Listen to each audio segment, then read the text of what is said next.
क्या पुण्य पुण्य, क्या प्यारी अरदाली है। पुण्य भी थोड़ा और नहीं चाहिए,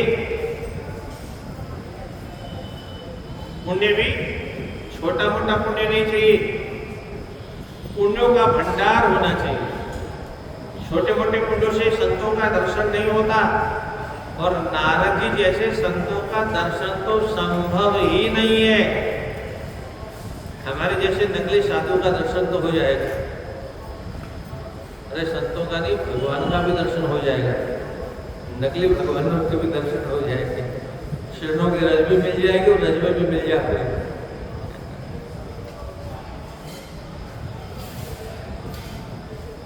प्राकृति शुक्रेरद्य फलितम में चिरार्जिते हैं।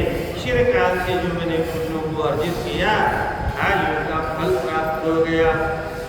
धराधरत्वं कुलिशो मान्यो मेऽद्य भविष्यति इति श्रुत्वा सदा तदा किञ्चित् उच्छ्वस्य स्थितवान् मुनिः।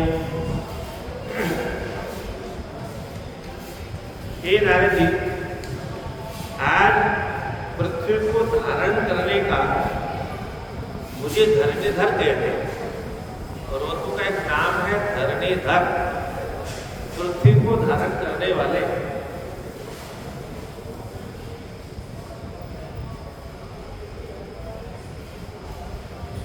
देवी भागवत में संकेत आता है, ये पर्वत क्या है? बोले जैसे कोई लकड़ी के तख्ते वगैरह बनाते हैं, बीच में जोड़ने के लिए कील ठोक देते हैं, ऐसे ही विधाता ने कील के रूप में पर्वतों का प्रयोग किया। क्या? इस पृथ्वी को जोड़े रखने के लिए बीच बीच में पर्वतों को कील के रूप में प्रयोग किया, कीलें ठोक रखी।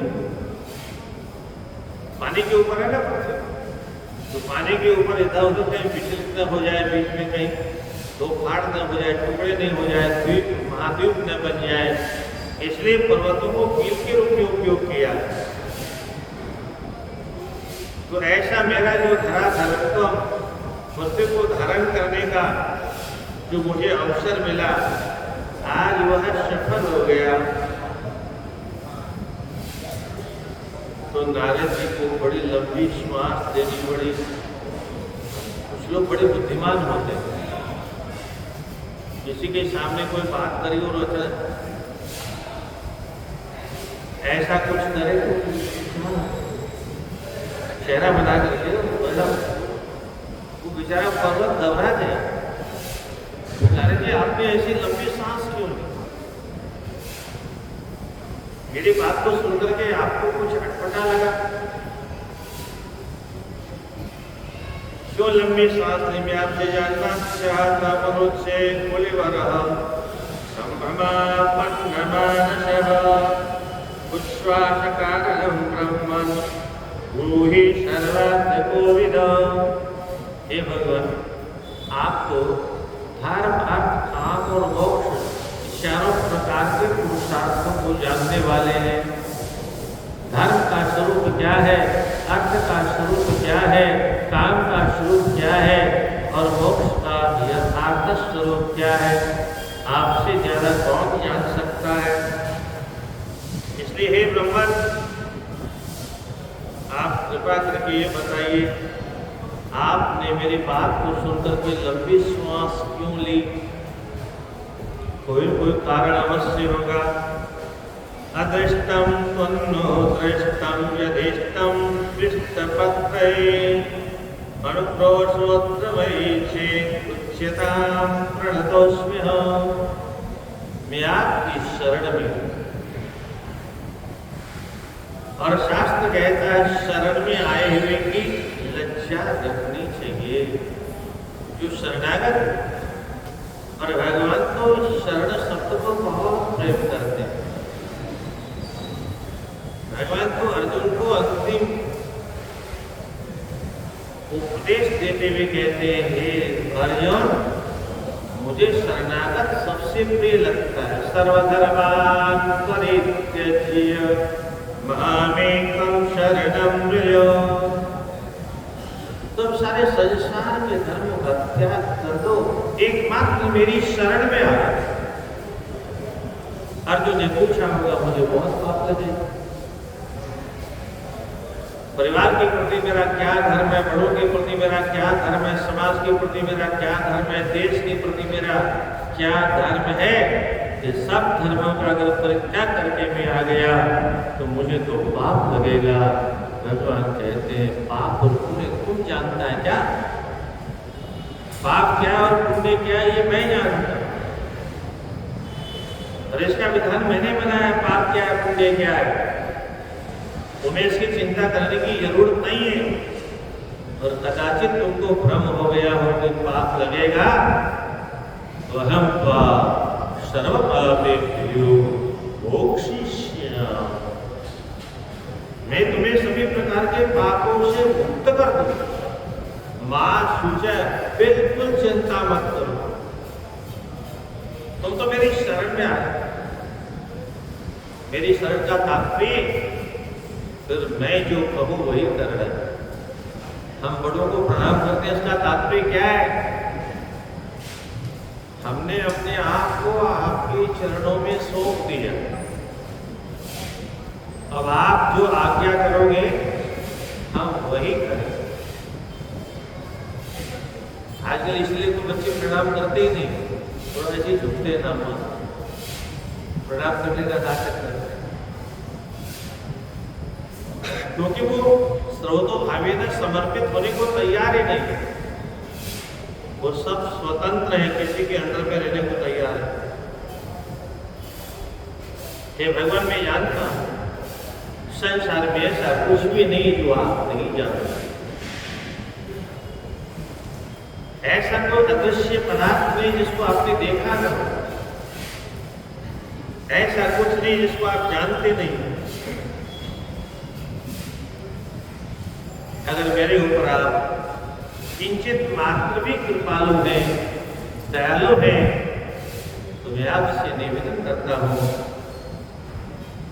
आप मुझे इस ऊंची श्वास का कारण बताइए।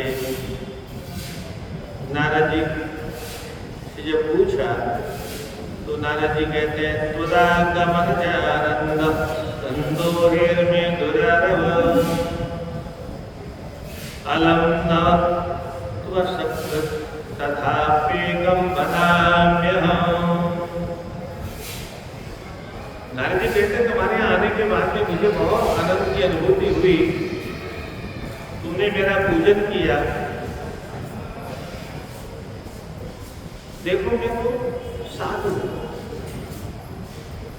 किसी का पक्ष कार्य नहीं, मुझे कोई लेना देना है नहीं किसी से।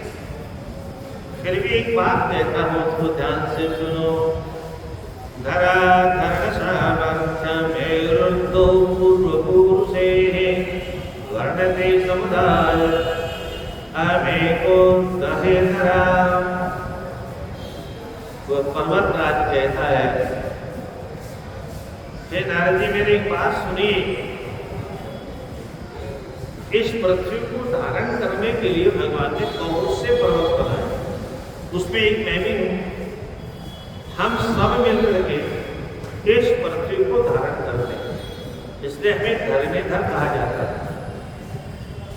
परंतु संसार में केवल एकमात्र सुमेरु पर्वत को ही ऐसा माना जाता है कि वही पृथ्वी को धारण करने वाला है।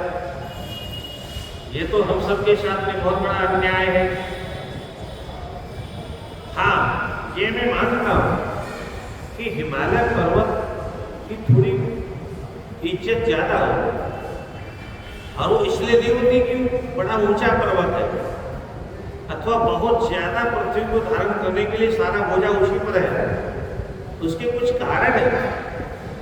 पहला कारण तो ये है कि हिमालय पार्वती के पिताजी लगते हैं। अब माताश्री के पिताजी ही आदिशक्ति भगवती पराम्बा जगत जननी के पिताजी हैं, तो चूंकि संबंध बड़ा है, कोई प्रधानमंत्री का बेटा हो, क्या अंगूठा छाप भी हो तो भी उसका सम्मान होता। अंगूठा छाप तो मुख्यमंत्री भी बन जाते हैं हमारे देश में। गोरी गुरुत्वाद्धि हिमवान्निपत्या च बुभृतां समन्वित्वात् पशुपते स एको मान्यवत्सताम्। गुरु जी गुरु होने के अर्थात पिता होने के कारण उनका समाज में सम्मान ज्यादा है, और भूभृता पर्वतों के अंदर भी उनका सम्मान ज्यादा है। और दूसरा कारण है भोलेनाथ के ससुर जी लक्ष्मी। पशुपति संबंधित पशु नाम पति, पशुपति का क्या है? जो जिंदगी पति नहीं, हम सब पशु हैं। पशु मानी अज्ञानी, पशु मानी मूर्ख। हम सब मूर्ख हैं ये तो हम मानेंगे नहीं। हम माने न माने से क्या फर्क पड़ता है? पर संसार का वह प्रत्येक प्राणी मूर्ख है जिसे अपने भले और बुरे का ज्ञान नहीं, और हम सब उसी में शामिल है। हमारा भला क्या है, हमारा बुरा क्या है, आज तक तो हम ज्ञान नहीं पाए, आज तक तो हम समझ नहीं पाए, और हम समझने को तैयार भी नहीं। हमने मान लिया जहां चल रहे ठीक चल रहे, हम जो कर रहे हैं सो ठीक कर रहे हैं। अपने अंदर कभी मानेंगे तब तो पूरा करेगा। हम तो अपने आप को हर जगह पूरा मानते हैं, और इसलिए किसी की बात सुनने को तैयार नहीं।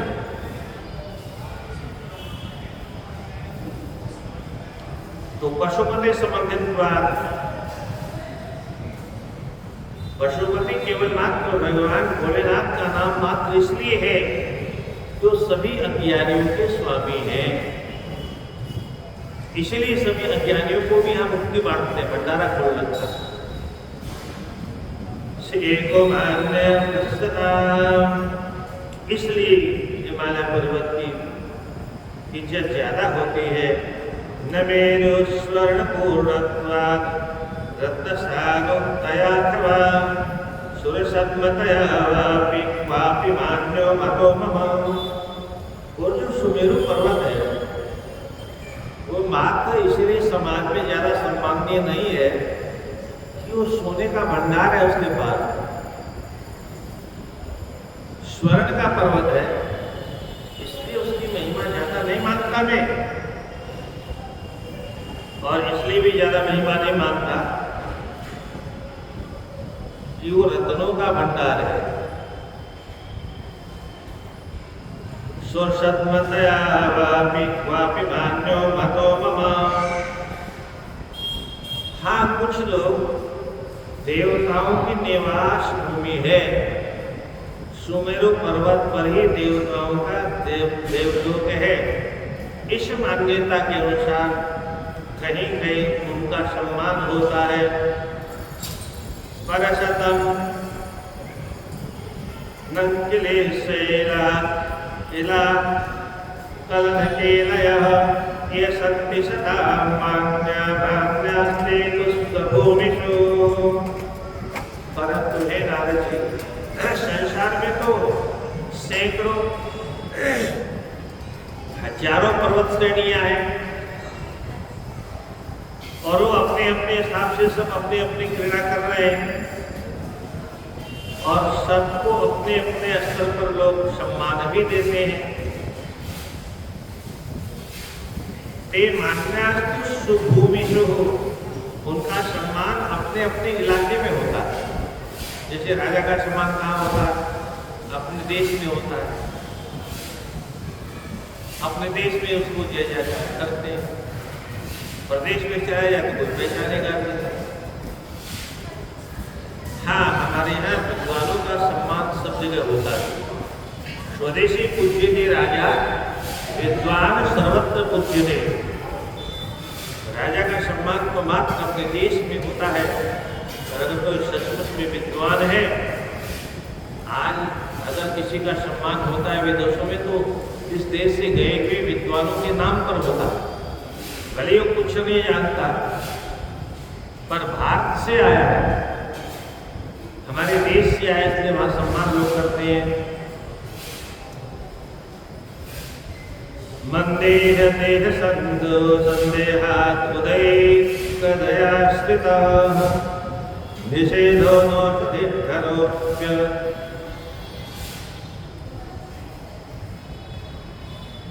मंदेह नाम के राक्षसों को मारने के कारण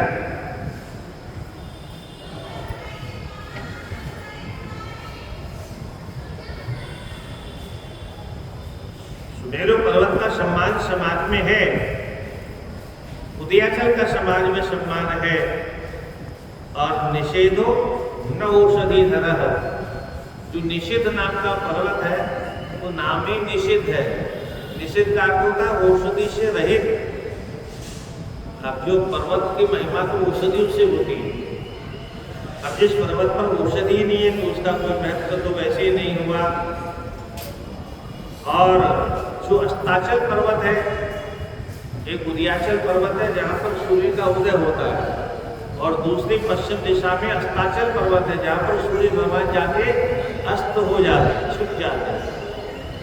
तो बोले अस्ताचल पर्वत को भी श्रेष्ठ नहीं मानता, क्योंकि जहाँ जाकर के अंधकार ही अंधकार हो जाता है, और जहाँ जाकर के सारे दुनिया को प्रकाश देने वाला सूर्य भी अंधकार में डूब जाता है। उस अस्ताचल की क्या महिमा है कुछ भी नहीं मानता मैं, अभी अपने अहंकार व्यक्त कर रहा हूं। और नील नीली नीलयो मंदरो मंदमोलोचनः सर्पाल समलयो राजम नावेति देवतः। नील पर्वत नीलिमा ज्यादा है उसमें, उसका भी कोई महत्व नहीं समझता। और मंदर पर्वत का नाम ही मंदर है।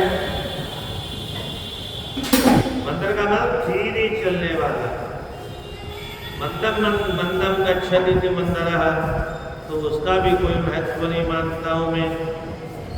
और एक है मलय पर्वत। उस मलय पर्वत की विशेषता क्या है? मलयाचल मलय चंदन निकलता हुआ, चंदन के वृक्ष हैं चारों।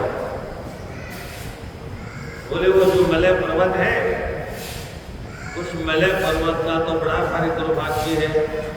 वहां तो केवल सर्प ही सर्प रहते हैं, जहरीले सर्प। वहां क्यों रहते हैं?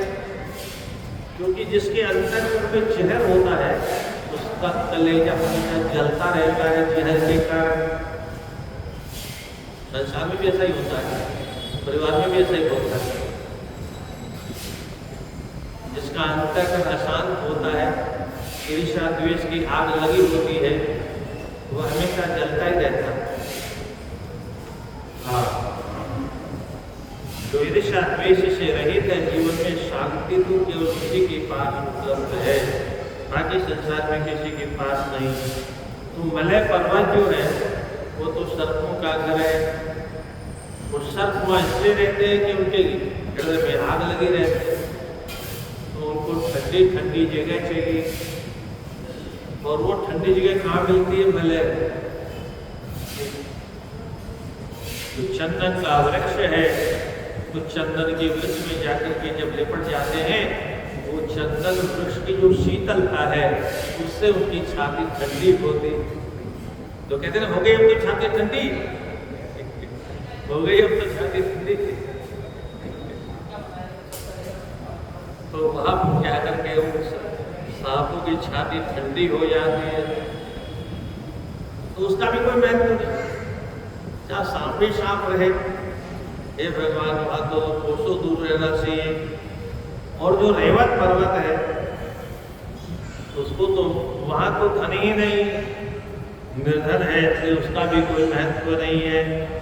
हेमकूटस्य कूटाद्याः कूटोत्तर पदस्तुते किशगद्ध पंचशय्याद्याः भारशय्यानते भुवः। अब रही हेमकूट की बात, चित्रकूट की बात। तो ये तो अभागे पर्वत है, इनके आगे तो स्वयं ही कूट लिखा हुआ है। ये तो कूट स्वभाव वाले हैं, कठोर स्वभाव वाले, क्रूर स्वभाव वाले हैं, इसलिए ये भी कोई पर्वत नहीं है। और किसी के अंदर क्रौंच पर्वत, सह्य पर्वत, ये बेचारे इतने छोटे पर्वत हैं कि ये पृथ्वी का भार किसी तरह से संभाल ही नहीं सकते, इसलिए इनको भी कोई महत्व नहीं देता हूं मैं। इति विद्यवचः श्रुत्वा नारदो चिन्तयत् हृदि अखर्वगर्व संसर्गो न भक्त्वाय कल्पते। इस प्रकार से जब अहंकार से भरी हुई बातें सुनी तो नारद जी ने कहा इसको बहुत बड़ा अहंकार हो गया है। एक बार नारद जी ने भी नाटक किया था अहंकार होने का। कामदेव पर विजय प्राप्त कर ली। भगवान ने कहा नारद बहुत दिन से आए नहीं, क्या बात है, कहाँ रह गए थे?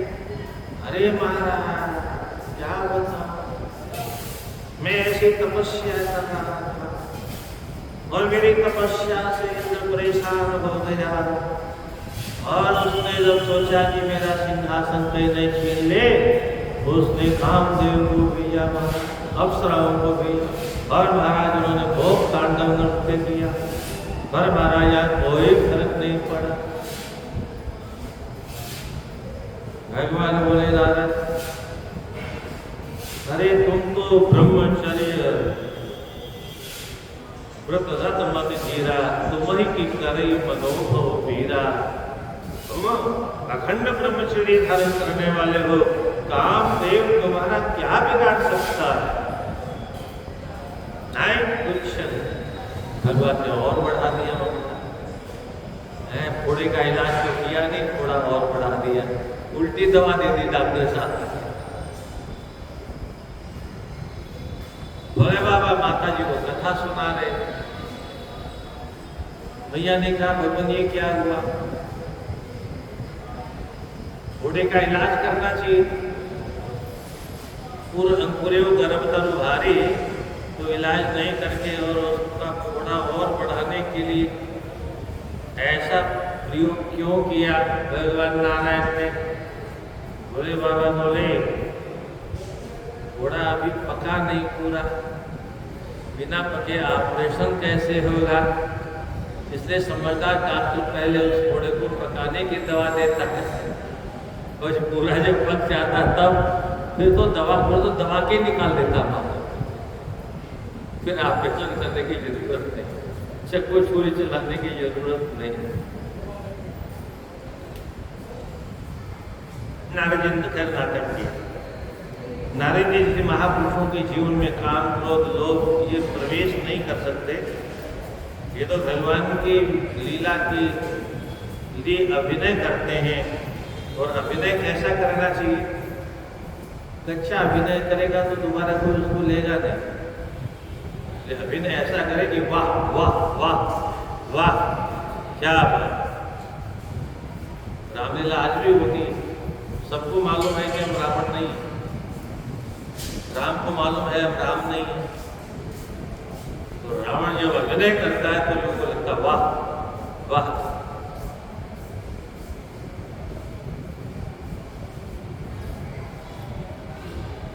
नारद ने हृदय में विचार किया, ये तो बड़ा अनर्थ हो गया। अच्छा, कोई साधु महात्मा के सामने दर्शन करने के बाद, प्रत्यक्ष दर्शन करने के बाद भी और काम क्रोध लोभ की निवृत्ति न हो तो साधु की बड़ी बदनामी हो। और नारद जी कहते हैं मेरे जैसे साधु का सत्संग प्राप्त करने के बाद में, ये थोड़ी देर पहले तो कहता था मेरा है रजोगुण नष्ट हो गया, तमोगुण नष्ट हो गया, अब क्या हुआ? नारद जी समझ गए भगवान को लीला करना चाहते हैं, तो अखर्व गर्व संसर्ग न महत्वाय कल्पते। ये जो अहंकार है, इस अहंकार के कारण कभी भी कोई मनुष्य श्रेष्ठ पद को प्राप्त नहीं कर सकता। श्री शैलेश मुख्या किम शैलाने हसन्त्यमरस्त्रियः येषां शीघ्रमात्रादि दर्शनं मुक्तैषताम्। नारद जी कहते हैं अपने मन ही मन चिंतन करते हुए, इस धरती पर ऐसे ऐसे पर्वत है जिनकी निर्मलता इतनी प्रसिद्ध है, उनका दर्शन करने मात्र से मनुष्य निष्पाप हो जाए। उसमें एक श्रीशैल का नाम है, जहाँ तिरुपति बालाजी विराजमान।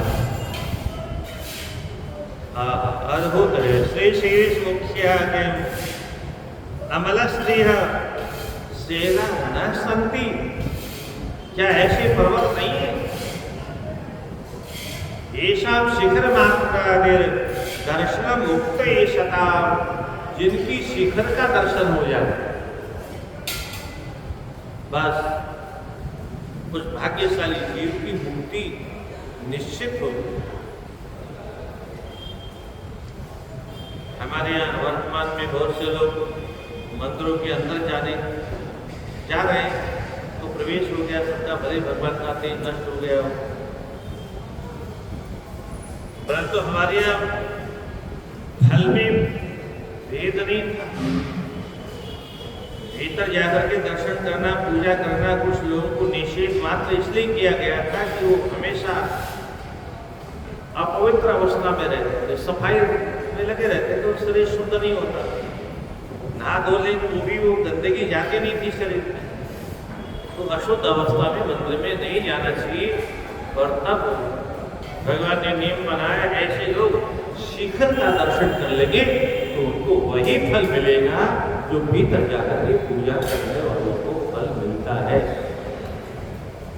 पर बाद में विदेशियों ने भड़का दिया, उनके जाने के बाद में विदेशियों के चेलों ने भड़काया, और फिर जगजीवन नाम का एक जानवर था, उसने यहाँ काशी विश्वनाथ में प्रवेश करा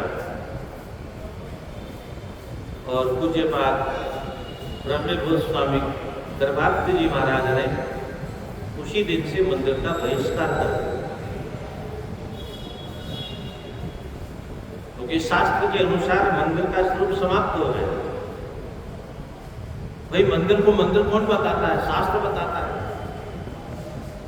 तो मंदिर में हम जाएंगे, पूजा करेंगे, पर विधि अपने हिसाब से अपनाएंगे, शास्त्र की विधि को नहीं मानेंगे, तो उसका फल तो उल्टा मिलेगा। तो जहाँ शास्त्र विरुद्ध किसी का मंदिर में प्रवेश होता है तो वहाँ भगवान का तेज उसी क्षण समाप्त हो जाता है। अब ठीक है विश्वनाथ जी विराजमान है, जाते रहो, दर्शन करते रहो, मिलना कुछ है नहीं।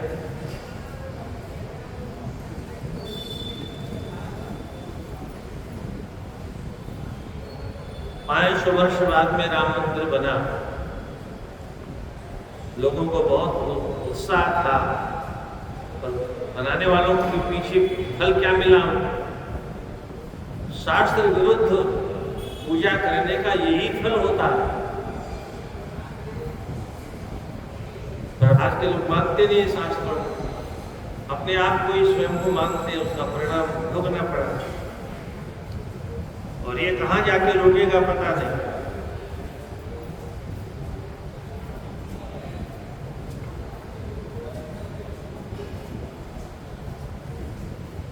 यत्यास्यवलोक्यमतिथ्यात्वा प्रविन्मुने सत्यमुक्तं हि भवता गिरीशारं विगृह्णता। नारद जी कहते हैं पर्वतराज, आपने जो विभिन्न पर्वतों के विषय में, उनकी शक्ति, उनकी गति के विषय में वर्णन किया, वह सब ठीक ठाक है। जैसा आपने कहा वैसा ही है, मैं सत्य मानता हूँ। परंतु परम शैलेषु शैलेन्द्रो मेरुत्वा मन्यते मया निश्वसितं चेतः त्वयि निवेदितम्। परंतु सभी शैलों में संसार के सभी लोग सुमेरु पर्वत को श्रेष्ठ मानते हैं, और इसीलिए मैंने ऊंची श्वास ली थी, और कोई कारण नहीं था कि तुम अपने आप को बड़ा मानते हो, जबकि संसार में सब लोग सुमेरु पर्वत को बड़ा मानते हैं। अथवा मद्विधानानि हेयं चिन्ता महात्मनां सत्यस्तु तुभ्यमित्युक्त्वा ययो शाप्यो महात्मने। आपका मुझे क्या लेना देना, ये साधु बात। मोदी जी कहते हम तो झोला लेके आए थे, झोला लेके चलते, क्या हमारा क्या है? तुम्हें सुधरना सुधर जाओ, सुधारना तो सुधरवा दो, हमारा क्या फर्क, हमें क्या फर्क पड़ने वाला। ऐसे ही हमारे योगी बाबा कहते हैं हमें क्या फर्क पड़ने वाला, तो फिर जाके मठ में बैठ जाए, पर तुम्हारा क्या होगा। और ऐसा लोग कहते भी क्या, योगी जब मठ में चले जाएंगे, मोदी जब पहाड़ों में चले जाएंगे, तब तुम्हारा क्या होगा। क्या तो लोगों को अकल नहीं है। हिंदू को तो फ्री में दे दो सब कुछ है, तो पाकिस्तान वालों को वोट दे देंगे जाते। हे गिरिराज तुम्हारा कल्याण हो, अब मुझे जाने शीले तुम आज्ञा प्रदान करो। और ऐसा कहकर के नारद जी आकाश मार्ग से चले गए। हाँ, विमान की जरूरत नहीं थी, ड्राइवर की जरूरत नहीं थी, पेट्रोल खर्च नहीं होता था। गतिर्मुनि निंद्यास्व मतिमुद्विग्न मानसः चिंतामापमहतिं विंध्यो मध्य मनोरथ। मुनो गते, नारद जी के जाने के बाद उसने अपने आप को बहुत निंदा की। हाय हाय धिक्कार है, तुमको कोई पूछता नहीं दुनिया में। उद्विग्न मानस है, उसका मन उखड़ गया, उद्वेलित हो गया, चिंता भाव में बहुत चिंतित हो गया। महदी विंध्यो मध्य मनोरथ, क्योंकि उसका जो मनोरथ था कि मैं ही सबसे बड़ा हूँ, नारद जी की वाणी से वह मनोरथ नष्ट हो चुका था। वह अपने आप में चिंतन कर बढ़ता रहा है, जो कोई पागल हो गया। दिग्जीवितं शास्त्रकलोचितस्य दिग्जीवितं चोद्यमवर्जितस्य दिग्जीवितं ज्ञातिपराजितस्य दिग्जीवितं व्यर्थमनोरथस्य। 4 प्रकार के लोगों का जीना व्यर्थ है, धिक्कार है उनको। कौन कौन लोगों को जीना धिक्कार बताया यहाँ पर? बोले जो किसी शास्त्र को जिन्होंने नहीं पढ़ा, किसी कला में कलाकार नहीं बना, किसी भी कला, ऐसे लोगों का जीवन धिक्कार है। और ऐसे लोगों का जीवन भी व्यर्थ है जो कोई उद्योग नहीं कर सकते, उद्यम नहीं कर सकते, परिश्रम नहीं कर सकते, बैठे बैठे खाना चाहते हैं। अर्जुन में बैठा बैठा भीख मांग के खा, भगवान ने 2 घंटे उसको फटकारा और 2 घंटे बाद उसने हथियार उठा करके युद्ध के मैदान में कूदने के लिए विवश कर दिया। तो उद्यम रहित, उद्योग और परिश्रम रहित व्यक्ति को जीने का कोई अधिकार नहीं है। दिग्जीवितं ज्ञातिपराजितस्य, अपने संबंधियों के बीच में जिसकी इज्जत पगड़ी उछल जाए उसको भी जीने का कोई अधिकार नहीं है। दिग्जीवितं व्यर्थ मनोरथस्य, जिसके सारे मनोरथ व्यर्थ हो जाए, एक भी मनोरथ पूरा नहीं। ऐसे कुछ लोग हैं जो क्या करके आत्महत्या कर लेते हैं। और आत्महत्या करने वालों को मैं कहा करता हूँ, आत्महत्या मत किया करो। मैं को भूत बनना चाहता, मरना ही हो तो हिमालय की कतराओं में चले जाओ, राधे राधे, आराम से तप करो। वहां पर जाकर के भूख और प्यास के मारे हिमालय की कतराओं में, पूरे पापी पेट है बड़ा बुरा। क्या इस शरीर का अनुभव है?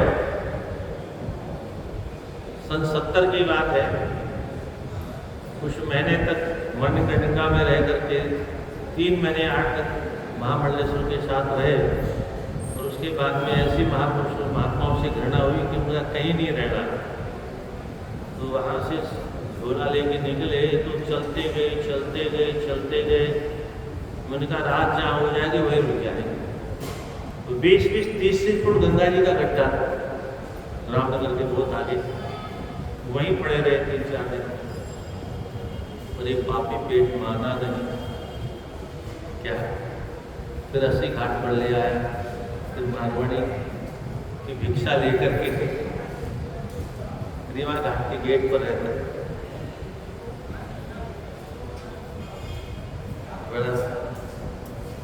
बिना पुराकृत पुण्यों के तपस्या करना संभव नहीं। प्रारब्ध के बिना उच्च कोटि के संतों का दर्शन संभव नहीं। मार्गदर्शक कोई नहीं मिलता है तो फिर जीवन ऐसे हो जाता है जैसे हम लोगों का खिचड़ी बन गई, न इधर के रहे उधर के। कथम भुनक्ति सदिवा कथम गात्रो श्रमित्यहोरः शर्म कथम तस्य तस्याभिभवत्रिपो। ऐसा व्यक्ति जिसका समाज में सर्वत्र अपमान ही अपमान होता है तो बेचारा दिन में खाता कैसे होगा। फिर आगे कहते हैं रात में नींद कैसे आती है। स्वयं विंध्याचल कहता है उसको एकांत में आनंद की अनुभूति कैसी होती है, रोता होगा बेचारा एकांत में। बहुत से लोग समाज के बीच में तो हंस हंस के रह लेते हैं दिखाने के लिए, दांत भी निकालते रहते हैं पर भीतर रोते रहते हैं। तो समाज के सामने तो नहीं रोते तो एकांत में अवश्य रोते। इसलिए यहाँ लिखा है रहस्य शर्म कथम तस्य, एकांत में। और सचमुच में मनुष्य एकांत में क्या करता है, महत्व तो उसका है, महत्व तो उसका नहीं है मंदिर में बैठ के हम क्या करते हैं, महत्व तो उसका नहीं है हम समाज के बीच में क्या करते हैं। वहां तो मुझे आते होंगे ओम जय जगदीश हरे, आकाश में उछल उछल के आरती होते वो तब लगता है कि सारी शक्ति भक्ति यही टूट पड़ी है। हम एकांत में क्या करते हैं, अपने घर के भीतर क्या करते हैं। इसलिए हमारा शास्त्र कहता है सहवासी बिजानिया चरित्रम सहवासी नाम। कौन कितने पानी में है बोले वो तो तब पता चलेगा जब उसके साथ में रहने का अवसर मिले। क्या कोई कितने पानी में है, मंच पर बैठकर के भाषण देना अलग और स्वामी राम सुखदास जी महाराज जैसा जीवन जीना अलग। पूज्य पास डोंगरी जी महाराज जैसा साधु में जीवन जीना ये बात अलग है। कि कुछ लोग कहते हैं वो तो ग्रस्त थे, अरे हमारे यहाँ सारे ऋषि महर्षि ग्रस्त ही थे। क्या ग्रस्त होना बुरा नहीं है, साधु होकर के गृहस्थ बन जाना ये बहुत बुरा, महाबुरा है। भागवत जी में तो सुदेव जी ने कहा परीक्षित सब कुछ त्यागने के बाद में फिर जो संग्रह कर लेता है वो वांतासी। वांतासी का अर्थ है कुत्ता है वो। कुत्ता क्यों कहा, बोले संसार में एक कुत्ता ही ऐसा जीव होता है जो अपनी उल्टी को दोबारा खा लेता है। उल्टी का तात्पर्य क्या है, हमने संकल्प करके सब छोड़ दी और सब छोड़ने के बाद में 1000 गुना बटोर लिया, तो ये तो विपरीत हो गया। इसलिए उसको भागवत में वांतासी कहा।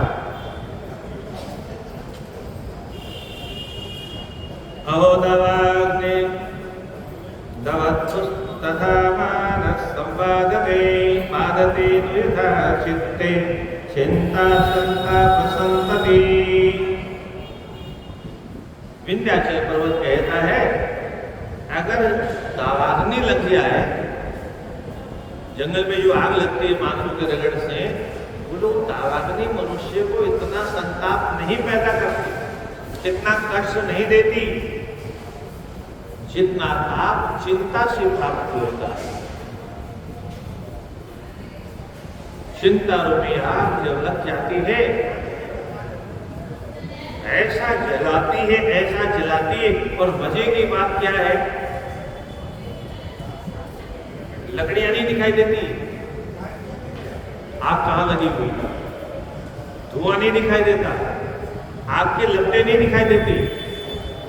पर जिस अभागे मनुष्य की अंतःकरण में चिंता की आग लग जाती है वो धीरे धीरे धीरे धीरे सूख करके लकड़ी बन जाती है। क्या हुआ? अरे बोले यार चिंता खा, चिंता खा। और इसी बात को तुलसीदास जी बहुत प्रेम से लिखते हैं, चिंता सांपिनी को नहीं खावा, संसार में ऐसा कौन है जिसको चिंता रूपी सर्पिणी ने डसा नहीं। वो बस जग जही व्यापी न माया, कौन है संसार में ऐसा जिसको माया ने जकड़ा था, माया ने पकड़ा था। इस माया के डर से सुखदेव जी महाराज 12 वर्षों तक मां के पेट में बैठे, भागाते माया पकड़। ये तो भगवान बद्रिकाश्रम भगवान ने, बद्रीनाथ भगवान ने आश्वस्त जब किया तब बाहर आए। युक्त मुक्त पुरा विद्युर चिंता मूर्ति सुदारुणा, नभिगजे लंघनेर्वा नैचान्येरुपजाम्यति। हमारे गुरुओं ने कहा है, विंध्याचल पर्वत कहता है हमारे गुरुजों ने सत्य ही कहा है और युक्ति युक्त कहा है। चिंता सबसे बड़ी भयंकर मूर्ति होगी, चिंता से दारुण, चिंता से अधिक कष्ट देने वाला कोई नहीं होता है। चिंता और चिता दोनों सगी बहने, चिता और चिंता ये दोनों सगी बहने हैं और दोनों का काम है जलाना, पर दोनों में बड़ा अंतर है। चिता तब जलाती है जब जीवन ही नहीं रहता और चिंता तब जलाती है जब मनुष्य जीवित होता है। तिल तिल करके जला देते। जब चिता जलाती है तो दर्द नहीं होता, पीड़ा नहीं होती, कष्ट नहीं होता। रसोई बनाते समय फुलके से अंगुली जल जाए तो कई दिन तक कष्ट होता है।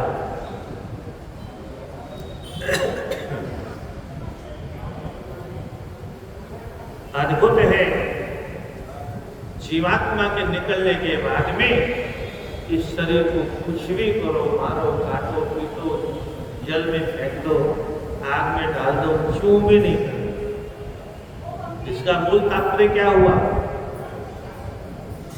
इस शरीर को कष्ट नहीं मिलता, आत्मा को ही कष्ट की अनुभूति होगी। शरीर तो मट्टी का लौंदा था, मट्टी का लौंदा है, मट्टी का लौंदा ही रहेगा जब तक आत्मा है। मान लो किसी ने गाली दी तो जब तक आत्मा है तब तक दर्द होगा, आत्मा निकल गई। अब उस मुर्दे को जितनी जितनी गाली दो कोई फर्क नहीं पड़ने वाला। हमने अपने आप को शरीर मान लिया, क्या हमने अपने आप को शरीर मान लिया है।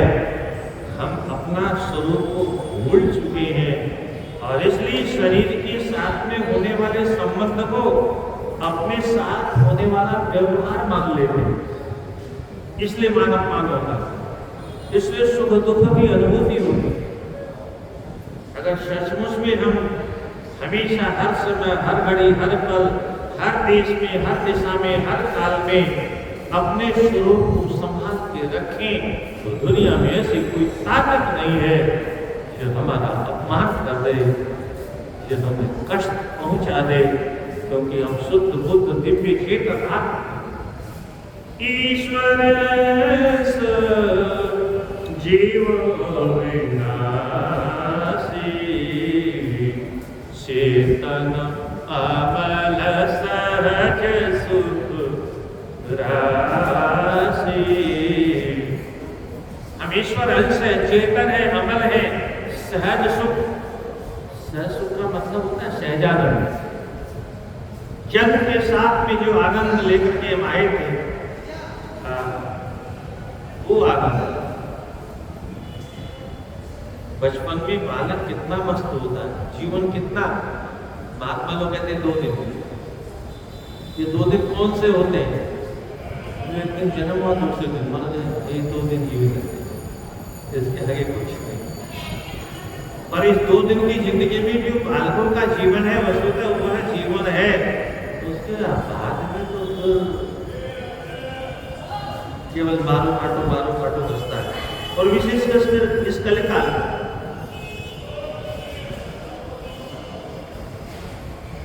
में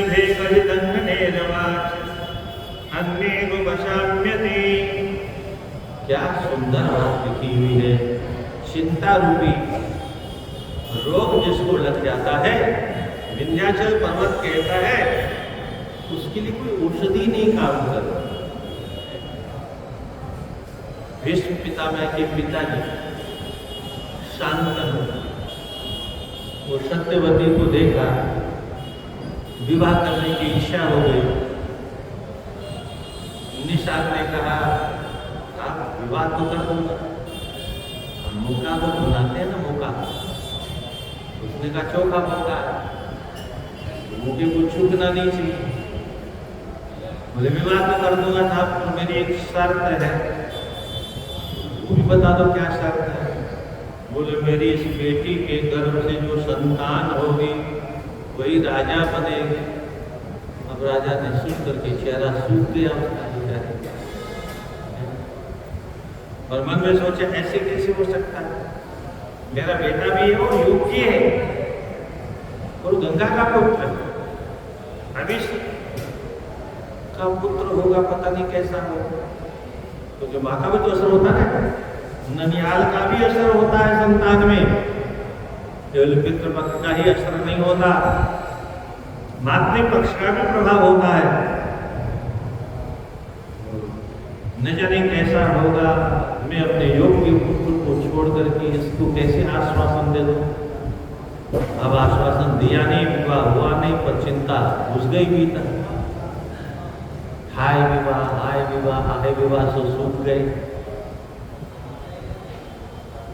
बहुत उपाय किया वैद्यों को, बहुत दिखाया, अंतिम में वैद्यों ने कहा कोई रोग हो तब तो दवा करे, कोई रोग ही नहीं। बोले फिर जरूर कोई मनोरोग है क्या, कोई भीतर का रोग। और तब मित्र से पूछवाया और रहस्य खुल के सामने आया, तो फिर वो सब कार्य आगे हुआ। तो कहने का तात्पर्य, चिंता जीवन में जिस किसी के जीवन में प्रवेश कर जाए, जीवन तो वस्तुतः उसी का है जो निश्चिंत है। और हम चिंता करते क्यों? जब हम अपने आप को मालिक समझते हैं, घर का, मकान का, दुकान का, कल कारखाने का, जब हम स्वयं अपने आप को मालिक मानने के गुण कर देते हैं, वहीं पर हमको चिंता सताने लगती। हाय ये छोटा सा बच्चा है, उसको कोई चिंता नहीं होती क्या? क्यों नहीं होती? तो मालूम है वो मालिक नहीं, वही बालक जिसने अपने आप को मालिक मानने लगेगा, चिंता शुरू हो गई।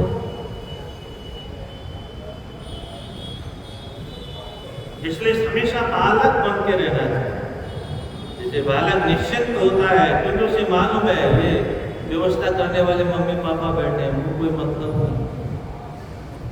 हमको क्या सोचते जो मम्मी पापा चले गए तो सारे जगत के माता पिता तो है। त्वमेव माता च पिता त्वमेव, ये केवल गाने के लिए क्या, केवल याद करने के लिए? दिखाने के लिए नहीं है या दिखाने के लिए नहीं है, ये जीवन में अपनाने के लिए। पर हम केवल कहते हैं, और जो हम अपने मुंह से कहते हैं उसको मानते कभी नहीं।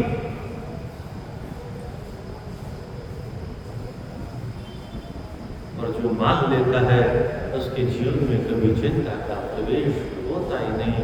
फिर तो नो एंट्री, सारे दरवाजे बंद।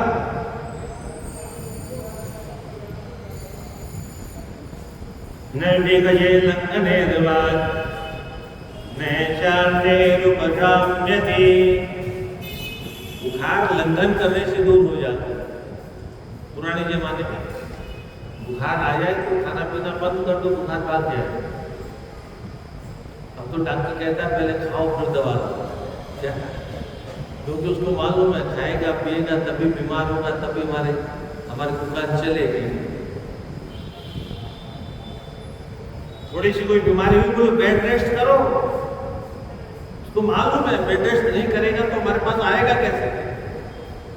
अगर परिश्रम करेगा तो हमारे पास आएगा ही नहीं। बात में बैठ।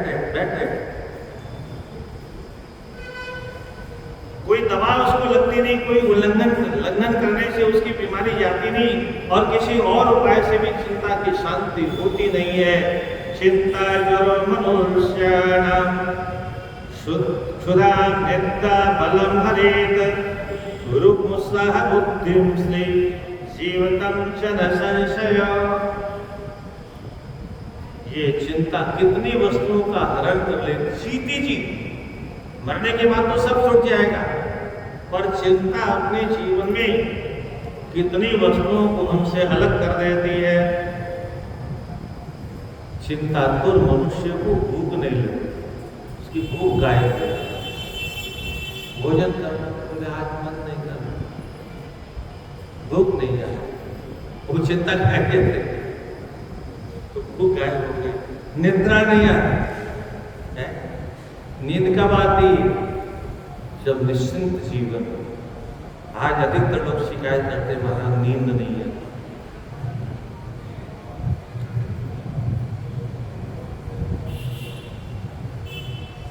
बंबई कलकत्ते में मजदूरी करने वाले लोग कहाँ सोते हैं? फुटपाथ। मच्छरी उनको गीत सुनाते हैं, मच्छरी सुबह उठाते हैं, कोई बीमारी उनके पास आती नहीं। और वो गटर में से जो गरम भाप निकलती है ना, वो सिकाई करती है रात में, वही सूखते रहते हैं। परिश्रम करते हैं तो सारे शरीर के अंदर जो गंदगी प्रवेश कर चुकी होती है वो फिल्टर हो जाती है, पसीने के द्वारा निकल के बाहर हो जाती है। और हम तो हर समय पंखा होना चाहिए, कूलर होना चाहिए, एसी होना चाहिए, पसीना निकलने ही नहीं चाहिए। गंदगी को भीतर ही ठूस के रखे तो कहीं कहीं से निकलेगी। क्षुधा निद्रा बलम, बल ताकत समाप्त हो, शक्ति शरीर की समाप्त हो जाती, कुछ करने का मन नहीं, उत्साह समाप्त हो जाता, रूप नष्ट हो जाता, सौंदर्य समाप्त हो जाता, उत्साह नहीं रहता, बुद्धि नष्ट हो जाती। लोग जो बुद्धि आवश्यक होती है, चिंता उसको भी ग्रस्त लेती है, श्री शोभा नष्ट हो जाती है। यहाँ तक कि जीवन जिंदा रहता हुआ भी अपने आप को मूर्ति के सदृश मानता है। जरोप्यति से षडहे जीर्णज्वरी होच्युते हो चिंता जुरस्ते पुर प्रत्यहम नवताम प्रजेत। विंध्य पर्वत कहते हैं एक सामान्य बुखार आती है तो 6 दिन में उतर जाती है, तो उल्टी हो जाती है, 6 दिन अपने आप भाग जाता है। परंतु चिंता रूपी ज्वर जिसकी खोपड़ी पर चढ़ जाता है, वो बोले किसी भी तरह से उतरता तो है ही नहीं, बल्कि दिन प्रतिदिन और जवान होता है। ये दशा होती है। शास्त्रों में बहुत हमारे जीवन जीने की बहुत सुंदर सुंदर औषधियाँ लिखी हैं, पर हमको फुर्सत कहाँ है शास्त्रों की बातों को पढ़ने का, सुनने का अवसर है। धन्यो धन्वंतरी नात्र चरक चरती ननः नासत्यो विना सत्या वत चिंता ज्वरे किला। क्या विंध्याचल पर्वत कहते हैं जिसके जीवन में चिंता का रोग लग जाता है, साक्षात धन्वंतरी भगवान आ जाए तो उसको निरोग नहीं बना सकता। जब तक चिंता रहेगी तब तक धन्वंतरी जी की दवा भी काम नहीं करेगी, सामान्य वैद्य क्या करेंगे। चरक संहिता के निर्माण करता उनको भी महर्षि चरक, उनके पास भी इसकी कोई औषधि नहीं है। और फिर कहते नाग सत्यो अश्विनी कुमार देवताओं के वैद्य हैं और उनके पास भी इसकी कोई औषधि नहीं।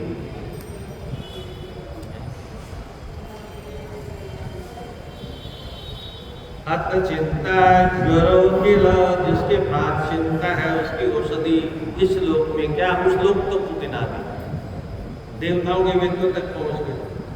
किम करोमि क्व गच्छामि कथं मे रुजयाम्यहं उत्पुलत्यस्तस्य शिरसि पतामि न पताम्यतः।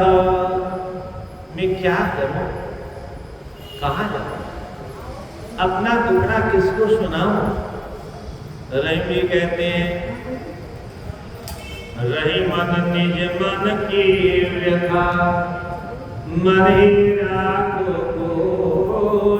सुनिठ लई है लोग सब बांटन ले है कोई। कहाँ जाऊं, क्या करूं, इस सुमेरु पर्वत पर मैं विजय कैसे प्राप्त करूं। ये मेरे से बड़ा धनी हो गया है, इसको नीचे कैसे गिराऊं। ये सड़क पर दौड़ रहा है, इसको कैसे गिराऊं। हे भगवान इसकी कोठी कैसे गिरे। है? दो तरीके हैं आगे बढ़ने का। एक तो वह तरीका जिस मार्ग से चल करके सामने वाले ने 10 तल्ले की बिल्डिंग बनाई, उसी मार्ग पर चल करके हम 20 तल्ले की बिल्डिंग बना सकते हैं। और दूसरा तरीका है उसको गिराने वाला। तो उसके बगल में बिल्डिंग बनाना वाला ये तो बहुत परिश्रम साधते हैं, समय साधते हैं, तो वो तो हम करना नहीं चाहते। तो भगवान से कहते हैं भगवान ये गिर जाए तो अच्छा, पड़ोसी दब के मर जाए तो अच्छा।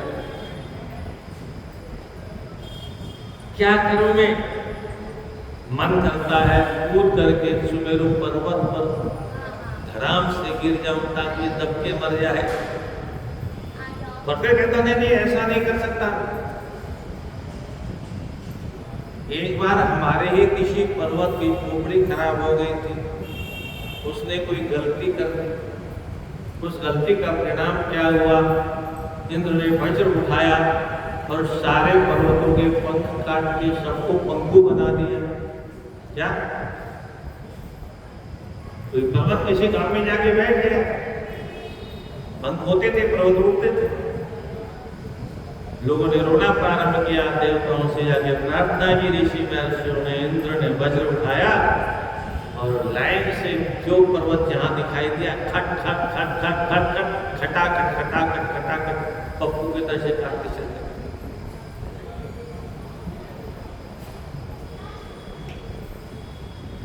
तो एक मैनाक पर्वत था, भागा उड़कर, वो जाके समुद्र में छिप गया, मात्र वही बचा। उसको समुद्र ने कहा अरे मैनाक, जिसके पिता ने तुम्हारे जीवन की रक्षा की थी, उसी का बेटा जा रहा है, जाओ थोड़ी देर के लिए उसकी सेवा करके अपने ऋण को चुकता कर दो। तो बड़े प्रेम से निकला और आकर के बोला हनुमान जी आइए, बहुत दूर से दौड़े चले आ रहे, थोड़ी देर मेरे ऊपर विश्राम कर लीजिए। हनुमान जी बोले भैया राम काज कीने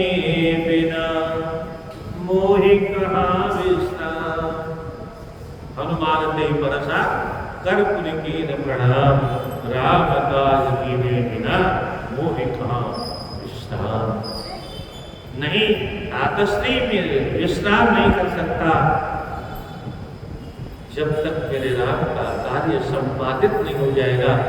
और ये एक छोटी सी अर्धाली हमको भी यही कहती है, जब तक हमारा कार्य सिद्ध नहीं हो जाए तब तक हमको भी अपनी यात्रा का विराम नहीं देना।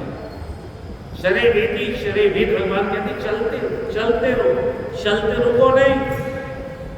जहाँ पहुंचना है, जीवन का जो लक्ष्य है, परमात्मा की जो प्राप्ति का लक्ष्य है, तब तक चलते रहो जब तक परमात्मा की प्राप्ति हो न जाए। ये मनुष्य जीवन इसलिए मिला। अन्य जीवन भोगों के लिए हो सकता है, पर मानव जीवन तो केवल परमात्मा की प्राप्ति के लिए ही मिला। बाकी खाना पीना, सोना, उठना बैठना, बाल बच्चे पैदा करना, ये तो हर योनि में प्रत्येक मनुष्य ने एक बार नहीं अनंत बार किया। क्या प्रमाण है अनंत बार किया? तो ये जीव के व्यवहारों से पता चलता है। एक उदाहरण, सूर्य ने बच्चा दिया, उसको दूध कहाँ है किसने बताया? किसने बताया उसको कि दूध यहाँ मिलेगा? वो जंगल में सूर्य ब्याई और उसके सारे छोटे छोटे मरे हुए से बच्चे धीरे धीरे खोजते खोजते वहां पहुंच गए और चुचू दूध पीने लगे। कैसे? पूरे पिछले जन्म में भी ये किया था, उसके पहले जन्म में भी ये कर चुके हैं। और इसलिए हर जीव को अपनी अपनी योनियों की गतिविधियां याद है। कुत्ते के बच्चे को मालूम है भौंकना कैसी थी, बिल्ली के बच्चे को मालूम है कि उसकी आवाज कैसी होनी चाहिए, शेर के बच्चे को मालूम है कि शेर कैसा हो, उसकी दहाड़ कैसी होती। तो ये अनेक जन्म जन्मांतरों के हमारा शास्त्र कहता है। हम न जाने कितनी बार राजा बने, राधे अपने जीवन में अनंत अनंत योनियों में, युग युगांतरों में, कल्प कल्पांतरों में न जाने कितनी बार राजा हुए, कितनी बार महाराजा हुए, कितनी बार चक्रवर्ती सम्राट बने, कितनी बार इंद्र बने, पता नहीं। हाँ, केवल मनुष्य पशु बन के नहीं रह गए, केवल 84 लाख योनियों तक हमारी गति नहीं है। इंद्र का जो एक पद है, वो इंद्र का ठेका नहीं है, वहां पर कोई भी बैठ सकता है। कोई पद है, उस पर जो बैठता है उसका नाम इंद्र हो जाता है। वरुण एक पद है, और ये आप जब सुनेंगे तो आपको पता चलेगा वरुण कौन बना, अग्नि कौन बना, ये सारी कथाएं इसमें विद्यमान है। किस पुण्य के बल पर, किस पराक्रम के बल पर, किस तपस्या के बल पर किसने कौन कौन सा पद प्राप्त किया, ये सारे लोगों के जितने भी लोग माने सब मनुष्य थे। अपने तप के बल पर विविध लोग प्राप्त किए भोले बाबा के आशीर्वाद से। कहने का तात्पर्य इतने ऊंचे ऊंचे पदों को प्राप्त करने के बाद में भी हमारे भोग की लिप्सा समाप्त नहीं हुई, तो ये छोटे से मानव जीवन में क्या हो जाएगा? देवता बनकर के देवलोक में हमारी कामनाओं की पूर्ति नहीं हुई, राजा महाराजा चक्रवर्ती सम्राट बनने के बाद में हमारे भोगों की वृत्ति समाप्त नहीं हुई, ऊपर से होकर के योनियों को प्राप्त करने के बाद में कैसे हो जाए? इसके लिए तो एक ही रास्ता है, न काम कामानाम उपभोगेन साम्यते। कामनाओं को भोगने से कभी भोगने की इच्छा समाप्त नहीं होती है। तो फिर क्या करना चाहिए? भोगना ही बंद कर देना चाहिए। उदाहरण दिया, जैसे जलती हुई आग है,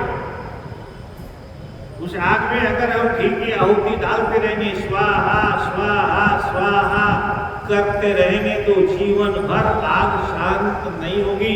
अग्निहोत्रियों की घर की आग कभी ठंडी नहीं होती।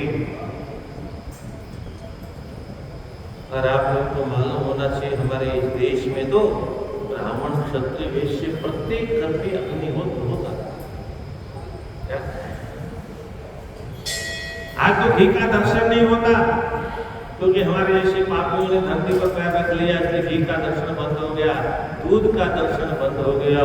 एक समय ऐसा था पूरे विश्व में जितना घी पैदा नहीं होता, उतना तो सुबह सुबह अग्निहोत्र में स्वाह हो जाता। अब तो हवन भी कहीं होता है तो सूखा सूखा चलता है। क्या सूखी रोटी हमारे गले में तो नहीं चलती है, और देवताओं के लिए सूखा सूखा स्वाहा स्वाहा स्वाहा। अंगुली में घी लगता ही नहीं है। आहुति की सामग्री को हजारों बार छूने के बाद में अंगुली चिकनी नहीं होती। वृंदावन में बड़े जी का मंदिर है, और आपके यहाँ तो द्वारकाधीश, उधर श्रीनाथ जी, जब हलवा वगैरह मिलता था प्रसाद में, तो घी धरती पर चूचा था। घी होता था, घी का नाम नहीं होता। क्योंकि धर्म कर्म सब बंद हो गए, तो जिस देश में दूध दही की नदियां बहती थी, उस देश में अब शराब की नदियां बहनी प्रारंभ हो गई। ऐसा ही होगा पापों के परिणाम। शक्रम कोपिता पूर्वम् अस्मद्गोत्रेण केनचित् पक्षेन ततो यत्र दिक्पक्षस्य चेष्टितम्। हमारे किसी पूर्वज ने कोई अपराध कर दिया और इंद्र ने सबके पंख काट डाले, इसलिए मैं ऐसा अपराध में नहीं करूंगा कि इंद्र कुपित हो जाए और मेरे ऊपर टूट पड़े। अथवा स कथम मेरु तथोचे स्पर्धमेते मया भूमि भारतत्रायो भवन्ति भ्रान्ति भूमयः। अथवा फिर कौन सा उपाय है मेरे लिए जो सर्वोच्च पद पर विराजमान जो सुमेरु पर्वत है उसको नीचा किया जा सके। आदित्य जो पृथ्वी का बोझा ढोने वाली जो पर्वत है, इनकी बुद्धि तो भ्रमित होती रहती है, मेरी बुद्धि भी भ्रमित हो गई है। अधिकत्वाक्यमथवा संभाव्यं नारते कथं ब्रह्मचारी ब्रह्मचारिणी वेदज्ञ सत्यलोक निवासिनी। और नारद जी की बात झूठी हो नहीं सकती। सुबह भी आपको बताया था, आपको सुनते रहते हो, नारद जिनकी बात रद्द नहीं होगी उनको नारद कहते हैं। जिनकी बात को रद्दी की टोकरी में डाला नहीं जा सकता। नारद जी का वास्तविक अर्थ क्या है? नारम ज्ञानम ददाती थी नारद, जो जीवों को ज्ञान प्रदान करे उसका नाम नारद है। अथवा नारम अज्ञानम यदि खंडयति थी नारद, जो जीवों के अज्ञान को खंड खंड कर दे अपनी वाणी की चोट मार पाते, उनका नाम नारद। तो नारद जी कभी असत्य बोल नहीं सकते, इसकी संभावना ही नहीं है, क्योंकि एक तो वो अखंड ब्रह्मचारी हैं, दूसरे वो वेदज्ञ हैं, तीसरे वो सत्यलोक में रहने वाले हैं। ब्रह्मा जी कहाँ रहते हैं? सत्यलोक। ब्रह्मा जी के बेटे तो सत्यलोक में निवास करने वाले हैं। ये धरती थोड़ी है जहाँ झूठ ही लेना, झूठ ही देना, झूठ ही भोजन, झूठ चलेना। ये धरती की लोग नहीं ना, सब कुछ झूठे झूठ चलता है। हमें तो मालूम नहीं हम दिन में अनजान में कितनी बार झूठ बोलते हैं, हमको पता ही नहीं। हमारी आदत में झूठ बोलना आदत में घुस गया। कहीं जा रहे होते, कोई मिल गया सामने, कोई सखी सहेली, कहाँ जाए? कहीं नहीं। अरे झूठ काहे को बोल रहे हो? जा तो रहे हो, बैठे बैठे कुछ खा रहे, क्या खा? कुछ नहीं। यानी अभ्यास में आ गया झूठ बोलना। इसलिए नारद जी तो सत्य लोक में रहने वाले हैं, झूठ बोलने वाले नहीं है। युक्तायुक्त विचारो मात्र से उपयुज्यते प्राक्तनेषु सप्तानां विचारं गाहते मनो। क्या उचित है, क्या अनुचित है, क्या करना चाहिए, क्या नहीं करना चाहिए, जो प्राक्रम करने में अशक्त है, जो परिश्रम करने में अशक्त है, वास्तव में वो तो केवल विचार ही करते रहते हैं, क्या करें, कुछ कर नहीं सकते। कुछ लोग विचारवान तो होते हैं, भाषण तो लंबा देते हैं, कर कुछ नहीं सकते। आप लोगों ने देखा होगा सीता जी का स्वयंवर जब हो रहा था, राम जी ने जब धनुष तोड़ दिया और जयमाला भी हो गई, तो कुछ दुष्ट बैठे थे उधर, ले छड़ाई सिय का कोई कहना सीता जी को छुड़ा लो, गरिमान बालन दो। अरे देख क्या रहो, दोनों भाइयों को बांध डालो। किसी ने कहा जनक को बांधो। अरे क्या हुआ, धनुष तोड़ दिया तो जीवन हम ही को भरई। अरे हमारे रहते सीता के साथ में कोई दूसरा विवाह कैसे करेगा? हम करेंगे, तो जल्दी बांधो उनको। किसी ने कहा सब चिल्ला रहे हो, खुद खड़े क्यों नहीं होते, आगे बढ़ो। तो कहते वाह, हम सलाह भी दें और गला कटाने के लिए आगे भी बढ़े, ये नहीं होता है। हमको तो भाषण देना आता है। ऐसे लोग भी होते, हमको मालूम है ज्यादा बोलेंगे तो छोटे वाला बड़ा छोटा है, धीरे से कल्याण कर देगा। तो ऐसे चिल्लाने हमारे जैसे लोग भाषण देने वाले बहुत मिलेंगे। जीवन में आचरण करने वाला भगवान में असंभव है। और हमारा शास्त्र कहता है, वेद भगवान कहते हैं आचारो प्रथम धर्म। आचरण पहला धर्म है। हम कितना जानते हैं उसका कोई महत्व नहीं, हम कितना बोलते हैं उसका कोई महत्व नहीं। हमारे जीवन में आचरण में हम कितना निर्वाह करते हैं उसका बहुत महत्व। ज्ञान तो बहुत है और आचरण में शून्य, कुछ नहीं। अथवा चिंतने किं व्यर्थे विश्वकारकम् विश्वेशं शरणं यायां समे बुद्धि प्रदास्यति। अथवा व्यर्थ में चिंता करने से क्या फायदा? जिसने संपूर्ण सृष्टि को बनाया है उस विश्वेश्वर भगवान की शरण में जाना पड़ेगा।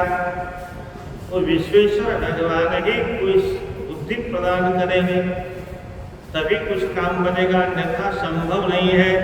अनाथनाथ सर्वेषां विश्वनाथो हि गीयते क्षणं मनसि संचित्य भवेदित्यं न संशयो। क्या कितनी सुंदर बात लिखी है। भगवान का एक नाम है विश्वनाथ। क्या नाम है? विश्वनाथ। क्या मतलब हुआ?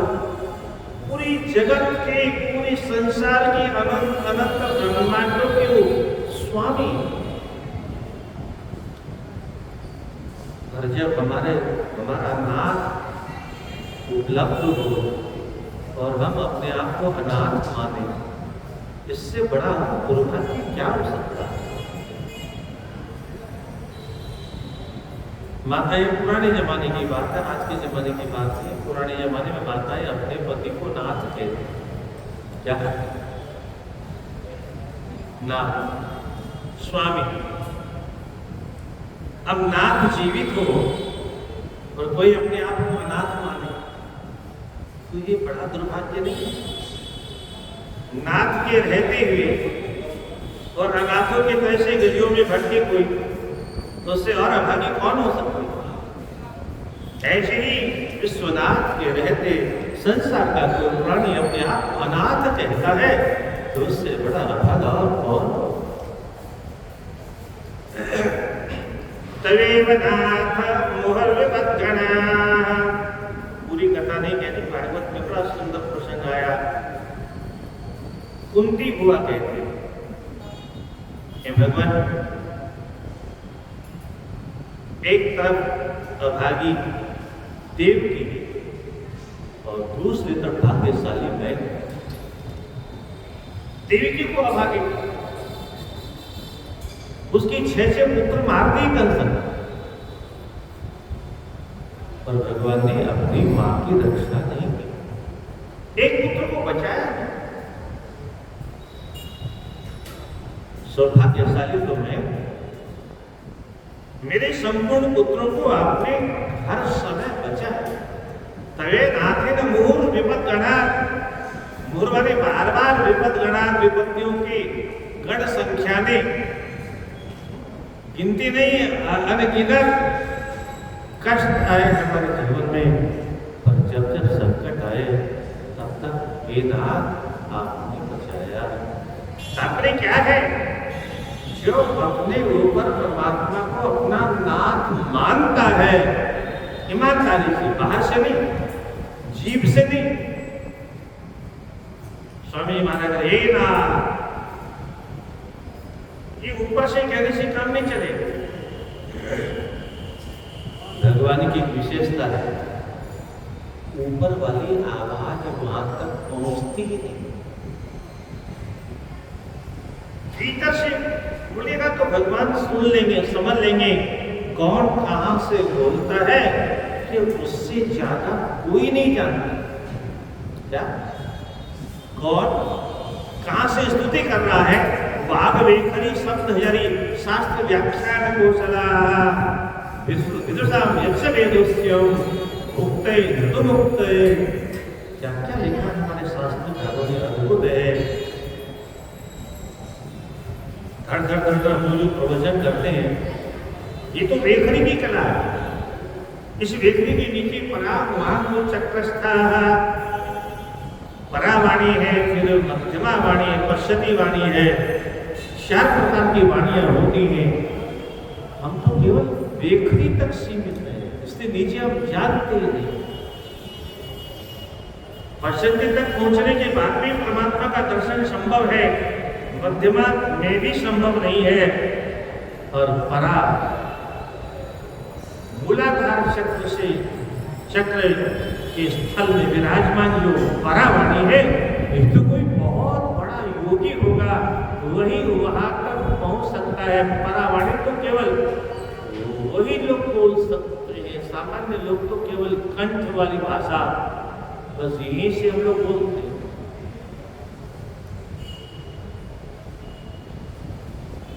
मेंढक की तरह से टर टर टर क्या बोल रहे हैं हमको पता नहीं, कितने भजन गाते हैं पर हमको पता नहीं हम क्या गा रहे हैं, कितनी स्तुति की पर उसका अर्थ हमको पता ही नहीं, हम तो केवल रटा हुआ गा रहे, ठीक उसी प्रकार से गा रहे हैं जैसे तोता रटा।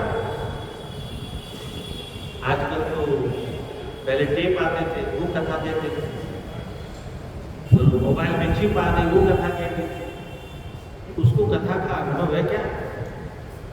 आगे यही आप सुनेंगे, मछली तो गंगा में ही पैदा हो, गंगा में ही रहती है, गंगा में ही मृत्यु को प्राप्त हो जाती है, और कहाँ गंगा का फल मिलता है?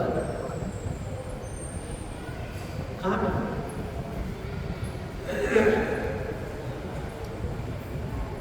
अनाथनाथ सर्वेशा, भगवान विश्वनाथ सभी के नाथ हैं, ऐसा सभी स्तुतियां कहती हैं।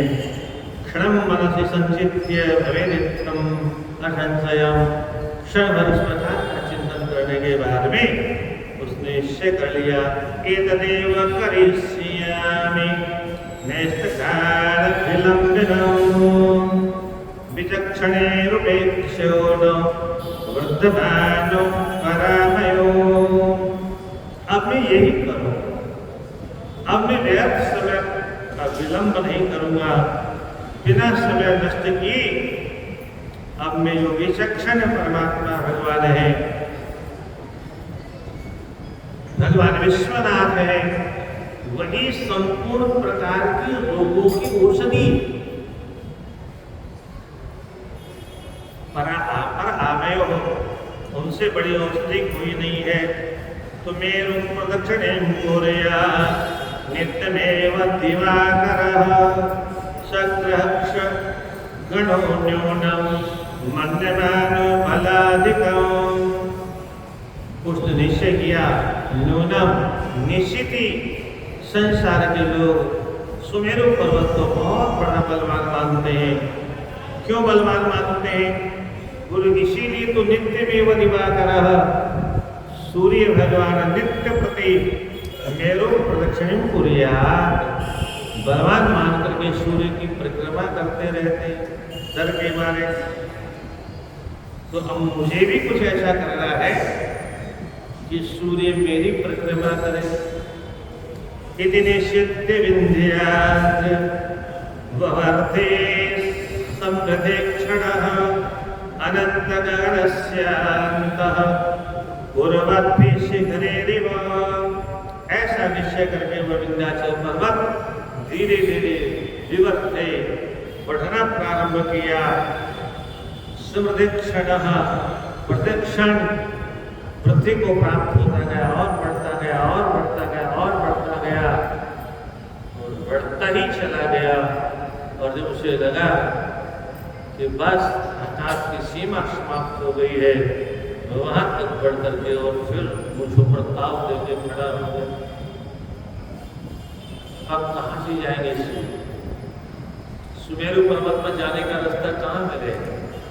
अब जग मार करके सूर्य को मेरी परिक्रमा करनी पड़ेगी। और जब सूर्य मेरी परिक्रमा करेंगे तो दुनिया वालों को कह दूंगा, देखा मेरा बल देखो दुनिया वालों, आज से सुमेरु को नमन करना बंद कर दो, आज से विंध्याचल पर्वत को साष्टांग वंदन करना प्रारंभ कर दो, क्योंकि सूर्य मेरी परिक्रमा करता है। और इस प्रकार से क्षण प्रतिक्षण बढ़ने लगा। अनंत गगनस्यान्तम्, अनंत गगन का जब अंत आ गया तब उसने अपने शिखरों को वहां जाकर रोक। और ये स्थिति जब हो गई तो कैसे सार्थ विरोधो न कर्तव्य केनचित् क्वचित् कर्तव्य क्षेत्र यत्नेन यथा नो उपहसेज्जनः। इतना बड़ा बनने के बाद में तब विंध्याचल कहता, पहले तो किसी के साथ में विरोध करना नहीं चाहिए, और विरोध कर ले तो फिर डट के विरोध करे ताकि दुनिया वाले हंसी न हो। क्या अब मैं चूंकि इतना बड़ा हो गया सुमेरु पर्वत के विरोध के कारण, तो दुनिया मेरे ऊपर हंसेगी नहीं।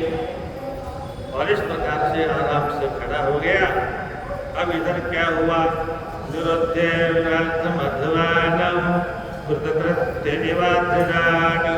स्वस्थो परिणामी भविष्यता।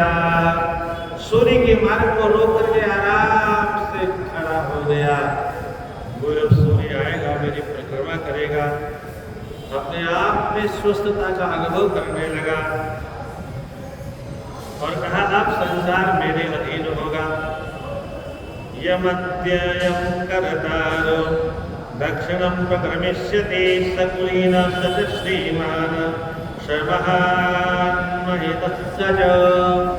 संसार में वही महान है जिसकी परिक्रमा सूर्य भगवान करते हैं। दक्षिण लेकर के सूर्य भगवान जिसकी परिक्रमा करते हैं। अब प्रातः काल जब होगा तो सूर्य मेरी परिक्रमा करेंगे। और आज तक सुमेरु बहुत कुलीन महापुरुष कहलाते थे, उत्तम कुल में जन्म लेने वाले। कल से मैं कुलीन हो जाऊंगा, श्रीमान हो जाऊंगा। और जो श्रीमान होता है समाज में उसी का सम्मान होता है। यस्यास्ति वित्तं स नरः कुलीन स पंडितः स स्तुतवान् गुणज्ञः सैव वक्ता सच सिद्धयोगी सर्वे गुणाः काञ्चनमाश्रयन्ति। श्री जिसके पास में है, धन जिसके पास में है, वो सारे गुण उसके पास है, भले ही सारे दुर्गुण, संसार के सारे दुर्गुण भले ही क्यों न हो, पर धन धान्य से संपन्न है तो बड़े बड़े विद्वान स्वस्थी न इंद्र वृद्धश्रवा तो आशीर्वादों की जड़ी लगा देते, लिफाफा बड़ा होगा चाहिए। वृंदावन में द्वारकाधीश के मंदिर पर एक बार में चढ़ रहा और एक भैया उतर रही, पंडा ने 5 रुपये मात्र के माने में 5 रुपये बहुत मैया ने दिया है। तो पंडा जी कहते हैं कसम को रोबे आई हो लो साहब। पुराने जमाने में पंडे पढ़े लिखे होते तो असभ्य भाषा का प्रयोग नहीं करते, और जब से पढ़ना लिखना बंद हो गया तब से कुछ भी बोल देते हैं। पैसा दे दे तो आशीर्वाद शुरू हो जाता है, और नहीं तो कसम को रोबे आए। एकदम बड़ी बात कहना कितनी बुरी बात है, तुम्हारा कसम मार गया जो रोने आए थे।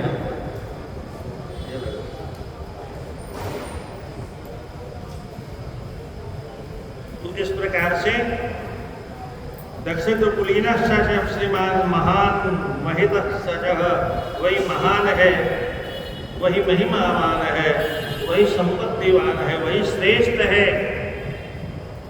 यावस्व शक्ति शक्तोपि न दर्शति करिजिन तावस्य लंघ्य सर्वेषां जन्मोतारगो यथा।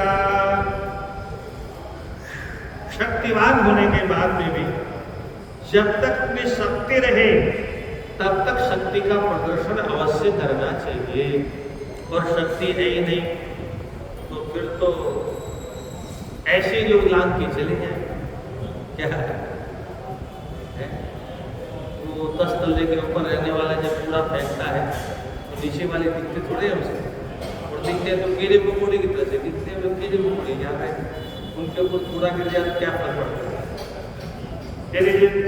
महाभारतं त्यक्त्वा तस्थो स्थिरोद्यमः आकांक्षमाण धरणे हृदयं ब्राह्मणो यथा।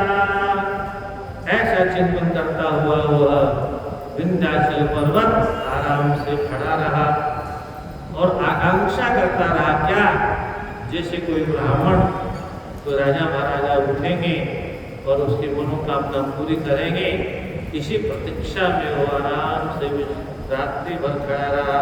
अब प्रातः काल क्या होगा, कैसे सत्यलोक का दर्शन होगा, कैसे सूर्य की गति रुक जाएगी, और कैसे ब्रह्मा जी के साथ सब देवता लोग जाकर प्रार्थना करेंगे।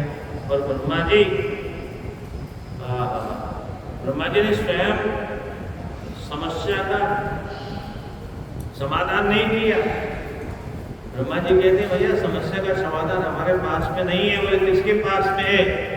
वो धरती पर रहने वाले जो सच्चे संत हैं, जो निष्काम भाव से केवल पुरोपकाराय सताम विभूतयः, ऐसे संत महर्षि अगस्त्य हैं, उन महर्षि अगस्त्य की शरण में जाओ, वो तुम्हारी समस्या का समाधान करेंगे। तो प्रातः 10 बजे महर्षि अगस्त्य की शरण में देवताओं के साथ लोग भी चलेंगे, और वहाँ जो समाधान मिलेगा हम लोग भी कहेंगे सुनेंगे।